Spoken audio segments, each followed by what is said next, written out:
আজকে বুড়ি এসছে মামার বাড়ি, বাবার মামার বাড়ি।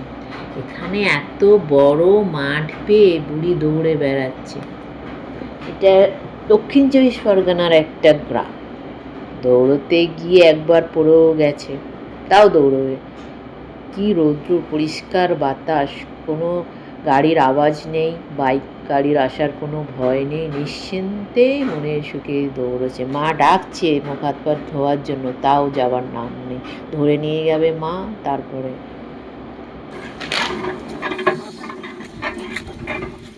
খাওয়া নেই নে পা পা আমি পা করবো, তুই সব করবি।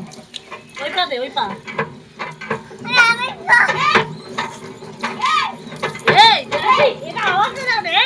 হ্যাঁ সেটা আমি কি এ ওকে ঢুকে নেই তোর ভেতর, চল আওয়াজ আওয়াজ দিচ্ছে। হ্যাঁ চলো